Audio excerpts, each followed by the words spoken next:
حج کا حکم دیا تو فرمایا وَلِلَّهِ عَلَى النَّاسِ حِجُّ الْبَيْتِ مَنِ اسْتَطَاعَ إِلَيْهِ سَبِيلًا، اور اللہ کے لیے بندوں پر اس گھر کا حج کرنا ہے جو اس تک چل سکے۔ میرے عزیز، مگر غور کرنے کا مقام یہ ہے، سوچنے کی چیز یہ ہے کہ نماز کا ذکر فرمایا تو حرف تنبیہ نہیں لایا، روزے کا ذکر فرمایا تو حرف تنبیہ نہیں لایا، زکوٰۃ کا ذکر فرمایا تو حرف تنبیہ نہیں لایا، حج کا ذکر فرمایا تو حرف تنبیہ نہیں لایا، لیکن جب اولیاء کرام کا تذکرہ فرمایا تو اعلیٰ حرف تنبیہ اور انہ حرف تاکید کا بھی ذکر فرمایا۔ تو میں سوچنے لگا اور غور کرنے لگا آخر اس میں بات کیا ہے، اس میں کون سا راز پنہاں ہے، اس میں حکمت کیا ہے۔ تو سمجھ میں آیا کہ اولیاء اللہ کے ذکر میں حرف تنبیہ لانے کی وجہ یہ ہے کہ اللہ عالم الغیب و شہادہ ہے، وہ غیب کا جاننے والا ہے۔ اللہ کو معلوم ہے کہ آخر زمانے میں کچھ لوگ ایسے پیدا ہوں گے، کچھ لوگ ایسے جنم لیں گے جو نماز کا انکار تو نہ کریں گے، روزے کا انکار تو نہ کریں گے، حج و زکوٰۃ کا انکار تو نہ کریں گے، نماز صرف پڑھیں گے کہ اپنی پیشانی بھی کالی کر لیں گے، روزے پر روزہ رکھیں گے، مال کی زکوٰۃ خوب ادا کریں گے، حج پر حج کریں گے، ان سے عبادتوں کی عظمت و اہمیت کا انکار تو نہ کریں گے۔ لیکن جب میرے محبوب بندوں کا ذکر آئے گا، جب اولیاء کرام کا تذکرہ آئے گا تو ان کے فضائل و کمالات کا انکار کریں گے، ان کی طاقتوں کا انکار کریں گے، ان کی کشف و کرامات کا انکار کریں گے۔ اس لیے اللہ نے جب اپنے ولیوں کا ذکر فرمایا، اپنے پیاروں کا ذکر فرمایا، اپنے محبوب بندوں کا ذکر فرمایا تو فرمایا الا ان اولیاء اللہ لا خوف علیہم ولا هم یحزنون، خبردار، ہوشیار، بے شک اللہ کے ولیوں کو نہ کوئی خوف ہے اور نہ کوئی غم۔ نعرہ تکبیر، نعرہ رسالت، نعرہ حیدری، فیضان مجاہد دورہ، فیضان اعلیٰ حضرت اشرفی، جانشین غازی دورہ، نعرہ تکبیر، نعرہ رسالت۔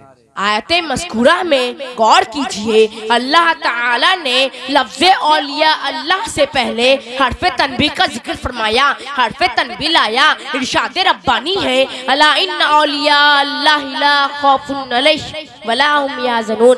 آیت کریمہ میں لفظ الا حرف تنبیہ ہے، اسی طرح انا بھی حرف تاکید ہے، گویا کہ اللہ تعالیٰ نے اولیاء اللہ سے پہلے حرف تنبیہ کا ذکر فرما کر لوگوں کو ہوشیار کر دیا کہ اے لوگوں، یہ ہمارے دوست ہیں، یہ ہمارے ولی ہیں، یہ ہمارے محبوب ہیں، ان کے فضائل و کمالات کا انکار نہ کرنا، ان کی طاقت و قوت کا انکار نہ کرنا، کیونکہ ان میں جو بھی خوبیاں دیکھ رہے ہو، ان میں جو بھی کمالات دیکھ رہے ہو، ان میں جو فضائل و کرامات دیکھ رہے ہو، ان میں جو بھی طاقت و قوت دیکھ رہے ہو، یہ سب کچھ میرا عطا کیا ہوا ہے۔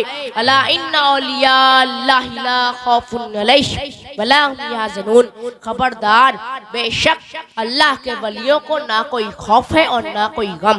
آپ لوگ ایک مرتبہ درود شریف کو نذرانہ پیش کریں، پڑھیں بآواز بلند۔ اللہم صلی علی سیدنا مولانا محمد وبارک وسلم صلاۃ والسلام علیک یا رسول اللہ صلی اللہ تعالی علیہ وسلم۔ میرے عزیز، آیت مذکورہ کے مطابق انہی اللہ کے محبوب بندوں میں سے حضور قطب الکبریٰ تارک السلطنت غوث العالم حبیب افغانی میر اوحد الدین سید سلطان اشرف جہانگیر سمنانی رضی اللہ تعالی عنہ، آپ کی بارگاہ میں ہر وقت سینکڑوں زائرین کی بھیڑ لگی رہتی ہے، بالخصوص آصف زدہ لوگوں کے لیے آپ کا دربار عالیہ شفا خانہ بنا ہوا ہے۔ ہزاروں مریض لائے جاتے ہیں اور الحمدللہ شفا یاب ہو کر واپس جاتے ہیں۔ حضرت مخدوم اشرف جہانگیر سمنانی رضی اللہ تعالی عنہ بافیض اور باکرامت بزرگ گزرے ہیں۔ آپ تخت سمنا کو چھوڑ کر تبلیغ اسلام کے خاطر ہندوستان تشریف لائے اور لاکھوں کفار و مشرکین کو آپ نے داخل اسلام کیا اور نامرادوں کی مرادیں پوری کی۔ میرے عزیز، آئیے میں مخدوم اشرف جہانگیر سمنانی رضی اللہ تعالی عنہ کی ایک عظیم کرامت پیش کروں تاکہ آپ کا ایمان تازہ ہو جائے اور آپ کے دلوں میں اولیاء اللہ کی محبت راسخ ہو جائے اور معلوم ہو جائے کہ اللہ تعالیٰ نے اپنے ان محبوب بندوں کو کتنی عظیم طاقت و قوت سے نواز رکھا ہے۔ حضرت مخدوم اشرف جہانگیر صلی اللہ تعالی عنہ جب احمد آباد گجرات میں تشریف فرما تھے تو آپ کے چند مریدین تفریحاً سیر کو گئے۔ راستے میں ان لوگوں نے ایک بت خانے کو دیکھا جہاں بڑی بڑی خوبصورت اور حسین تصویریں لگی ہوئی تھیں۔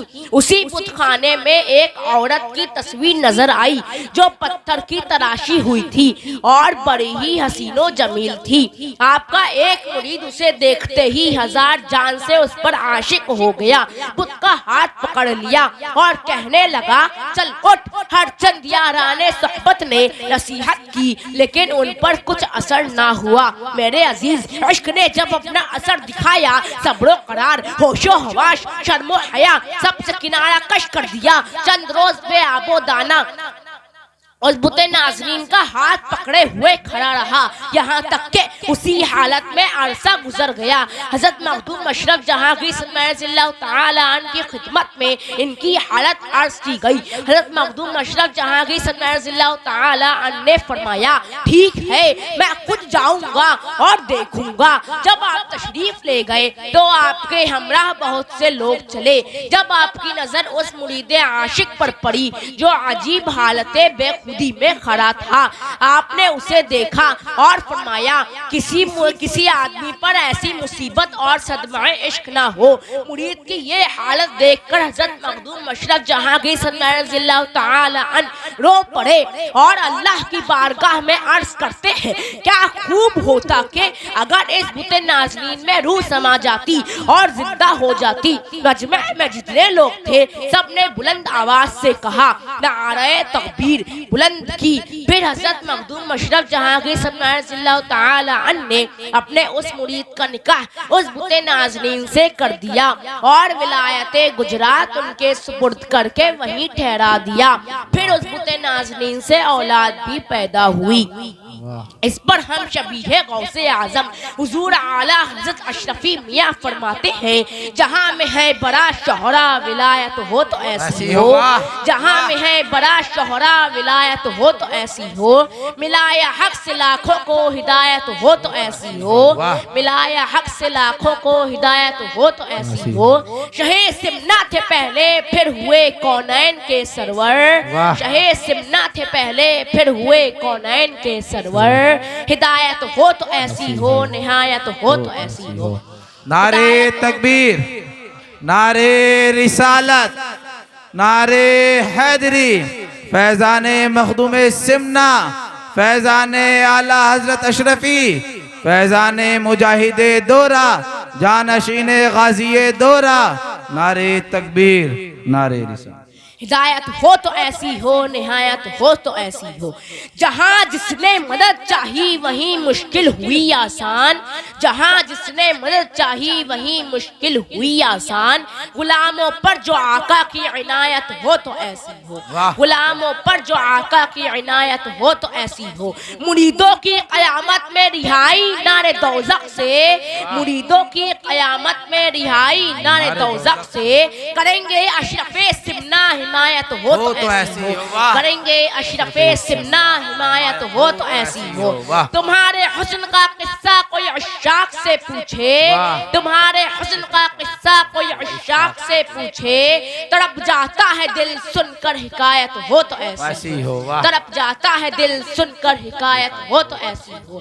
شہ سمنا کی مدحت سے نوید مغفرت پائی، شہ سمنا کی مدحت سے نوید مغفرت پائی۔